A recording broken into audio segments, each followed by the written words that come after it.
मोहम्मद अल्लाहुम्मा सल्ली अला सय्यिदिना वअला आलि सय्यिदिना।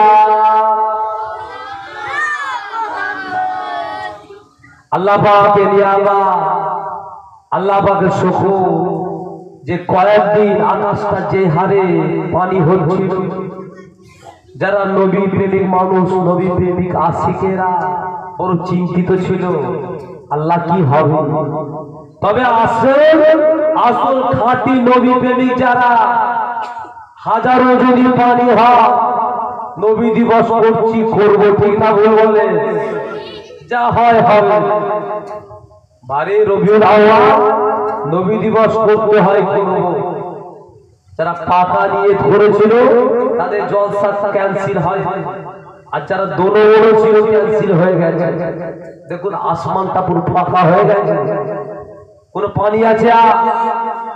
কি নিয়ামত আল্লাহ পাক আমাদেরকে দিয়ে রেখেছে, সেই নিয়ামতের হকদার আল্লাহ পাক আমাকে আপনাকে করেছে যে রাসূলুল্লাহকে মহব্বত ভালোবাসা, রাসূলুল্লাহকে প্রিয়া সব চাইতে যদি উঠে আমরা করি, আমাদের দুনিয়া এবং আখিরাত আল্লাহ পাক আমাদেরকে সফল করবে। আল্লাহ পাক নবী জানিয়ে দিলে, আল্লাহ পাক নবী ঘোষণা করলে, মান আব্বা সুন্নতি ফাকাদ আব্বানি ওয়া মান আব্বানি কানা মাই ফিল জান্নাহ। যে ব্যক্তি আমাকে মহব্বত করতে চায়, যে ব্যক্তি আমাকে ভালোবাসতে চায়, যে উম্মতি আমাকে প্যার করতে চায়, সে উম্মতি যেন সর্বপ্রথম আমি রাসূলুল্লাহ আমার সুন্নাতকে, আমি রাসূলুল্লাহ আমার সুন্নাতকে ইত্তেবা করে নেয়, আমি রাসূলুল্লাহ আমার সুন্নাতকে অনুসরণ করে, আমি রাসূলুল্লাহ আমার সুন্নাতকে অনুকরণ করে, তবে সে আমাকে মহব্বত করতে পারলো। ও ভাইজানেরা, আল্লাহ নবীকে মহব্বত করতে হবে, আল্লাহ নবীকে প্যার করতে হবে, আল্লাহ নবীকে ভালোবাসতে হবে। আল্লাহ নবীর মহব্বত, আল্লাহ নবীর ভালোবাসা, আল্লাহ নবীর প্যার আমরা যদি সব চাইতে ধরে রাখি, আল্লাহ পাক আমাদের দ্বারা হাজারো বাধাগুলোকে আল্লাহ পাক দূর করে দেবে। দূর করবে কি দূর করবে না? নবীর আশিক যারা, নবীর দিওয়ানা যারা, নবীর প্রেমিক যারা, আল্লাহ নবীর রওজা মুবারক দেখা মাত্র নবীর জন্য কেঁদে যারে যা হয়ে যায়, আল্লাহ নবীর কি একবার দিদার নসিব হবে না? আল্লাহ নবীকে কি একবার কি দেখতে পাবো না? আল্লাহ নবীকে কি একবার কি স্বপ্নের মাধ্যমে পাবো না? আল্লাহ নবীকে যারা দেখেছে, আল্লাহ নবী তাই জানিয়ে দিয়েছে, আমাকে একবার যে স্বপ্নের মাধ্যমে দিদার পেয়ে গেল, আল্লাহ পাক আল্লাহ তাআলা তার জন্য সাতটা জান্নাত হারাম করে দিল।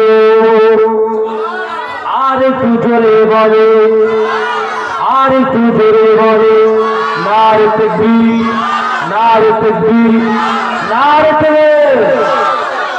আল্লাহ নবী যদি মহব্বত পেতে চাও, আল্লাহ নবী যদি দিদার পেতে চাও, 5 ওয়াক্ত নামাজি হয়ে যা, 5 ওয়াক্ত নামাজ পড়ে না, আল্লাহ পাক নবীর দিদার পাবে। মিথ্যা কথাটা ছেড়ে দেয়, আল্লাহ নবীর দিদার পাবে। যারা সুদ খায়, সুদ খাওয়া ছেড়ে দেয়, আল্লাহ নবীর দিদার পাবে।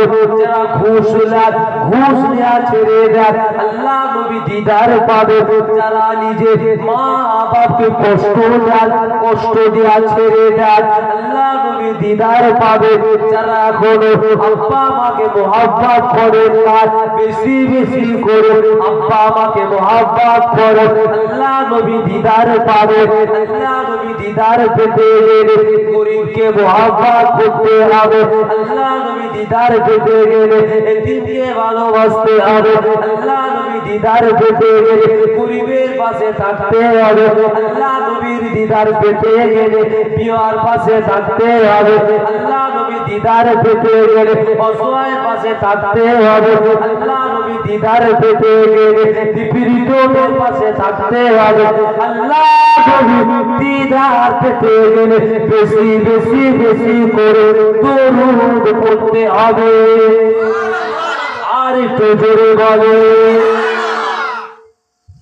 আল্লাহ নবীর আমাদের দিদার আছে কি প্রয়োজন নাই বলে, প্রয়োজন আছে কি না? একবার যদি রাসূলুল্লাহ স্বপ্নে দিদার হয়ে যায়, আমার আল্লাহ পাক तमाम জীবনে আমাদের গুনাহগুলোকে মাফ করে দেবে। রাসূলুল্লাহ দিদার পেতে হবে আমাদেরকে, যেমন হোক করে। আল্লাহ নবী তো জামানাটা পায় না, আল্লাহ নবীকে আমরা তো দেখতে পাই না।